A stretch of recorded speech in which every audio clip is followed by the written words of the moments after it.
am Leasia and I have 4 books, not 3. Yeah, there we go. It's hard to hold them, I have small hands. So I read 4 stories since my last video, or 4 books I mean, and let's go through them. First up is Rashomon and Other Stories by Ryūnosuke Akutagawa.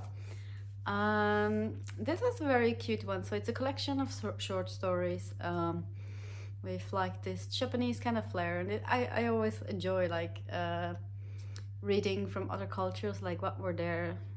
I don't know if it's proper to say equivalent of fairy tales, but like, you know, little short stories with some kind of moral message in them.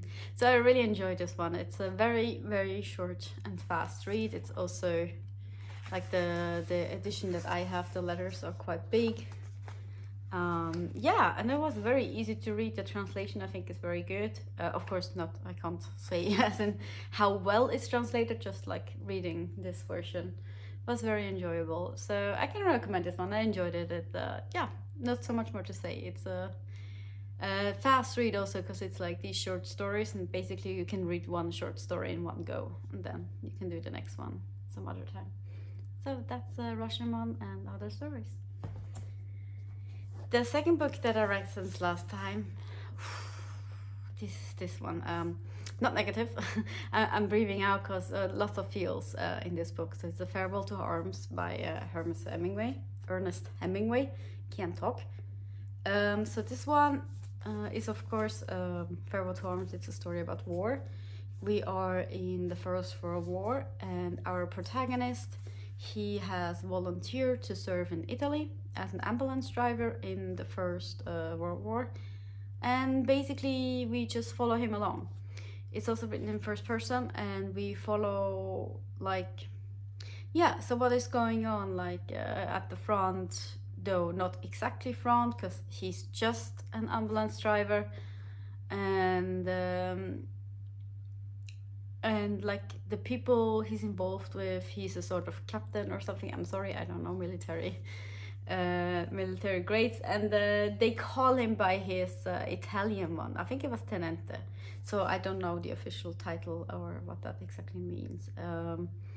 And like his team, his people, but also like the guy he shares a room with, and like his captain or his general or officer or whatever it's called, and when they have to move forward to the front or when they have to go some other place, and like you follow along. And also we get some time when he's on leave, and he also meets some other people. I don't want to give away too much. That is very interesting. So it's also a lot of exploration of character, and like how all these different people react to being in war, or either actively or more passively, as in just being a civilian or being with our protagonist in the war. And yeah, it was very interesting, lots of feels, and I can't really talk about the ending because it's very special, I guess.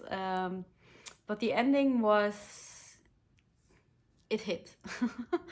it hit and made me think, and made me like, yeah, oof, that was oof. So this book was a journey, but in a good way. I enjoyed it. Also the language, again, I like Ernest Hemingway's style. I can read it very well. There's like, the chapters are also often a little bit on the shorter side, which I like, I enjoy, and then you have the couple of longer ones. So yeah, this was for me. I wouldn't give it 5 stars.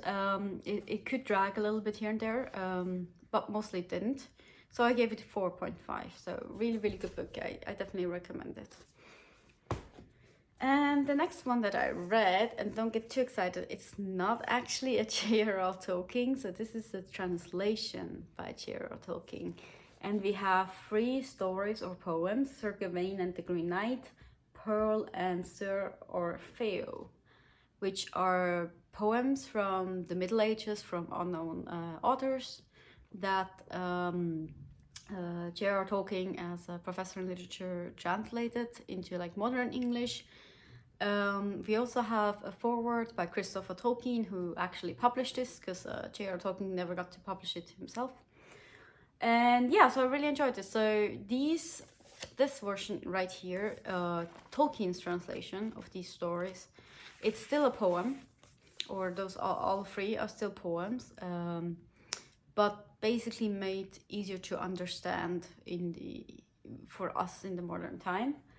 I could read it pretty well. It's like way easier than Shakespeare, for example, in my opinion. But it was still like you could still feel this like old schoolness to them, right?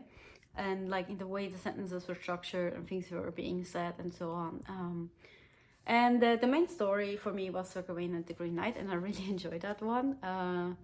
I tried to like guess kind of what's happening, because you feel like, oh, it's a fairy tale-ish kind of story, and you could figure it out, but I was completely wrong. So that was also kind of cool and interesting. And you have like this like super high fantasy vibe, specifically in that story where Sir Gawain, who's a knight, has to face off this huge completely green man, green beard, green hair, green skin. And yeah, it was kind of, I don't know, just nice to dive into a fantasy world, you know. So yeah, so that was this one. So not a Tolkien himself, but still a little bit something of him. And number 4 that I read was also exciting. A Study in Scarlet by Sir Arthur Conan Doyle. This is the first Sherlock Holmes story. I loved it. I thought it was so good. I loved the language, and I actually thought it's very in the beginning. You can see that it's like page 2 or 3. I just wanted to give an example of his language, because I really like it. And this is, of course, if you don't know, the official Sherlock Holmes like novels. They're written from Dr. Watson's perspective, so this is in first person. So when you hear I now, it's Dr. Watson speaking.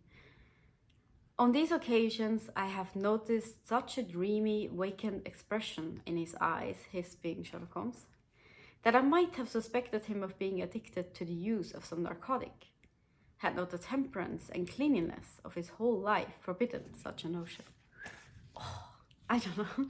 I just feel like this kind of language is so beautiful and so nice, and still like it's not hard to read. It really flows. And it's a very short one. I didn't know, like, I don't know, for some reason I assumed the Sherlock Holmes story would be bigger, but it's exactly the perfect size in my opinion, because anything you read was relevant and interesting, and I just wanted to keep going. And I also like, because you're not actually in Sherlock Holmes' head, and so even though he very often explains to Watson his way of thinking, it's still like a somewhat of a mystery, which I really like. And I didn't think I would enjoy it as much. I was just like, oh my god, I never read a Sherlock Holmes, maybe I should read one of them. And I'm gonna continue.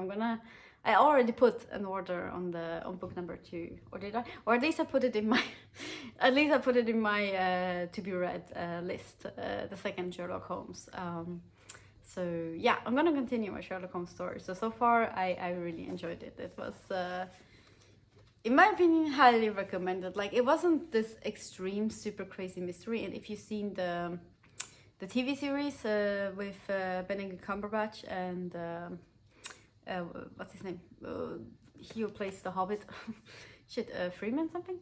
Sorry.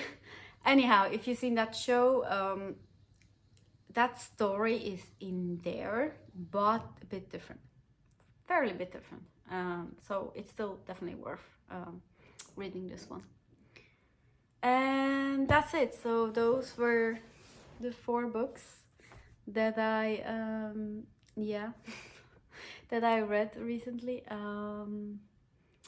I probably will be more quiet for a while, maybe even months, depending on certain things, or maybe not. But right now, it's a lot happening in my life. So I will simply have to see, but just as a little warning that, yeah, maybe it's gonna be quiet for a month or so, or 2, or I don't know. Or maybe not, or maybe I'm already back next month. Normally I want to do 3 max, and then 3 and 3, but I thought like now these are the 4 that I read since my last video, and so I just wanted to do all of them. I'm currently reading, it's here, currently reading Bram Stoker's Dracula, which is also very exciting, and it's a big chunker. But yeah, I'm tackling longer books now also because it fits, because I'm anyway busy, so not switching books and doing videos less often is fitting for me right now, so in that sense. So yeah, so that's just a short update on my videos. But otherwise, that's all for today, and let me know if you know any of the stories, what you thought about them, or if you want to try one of them. And otherwise, I hope you have a lovely day and keep reading. See ya!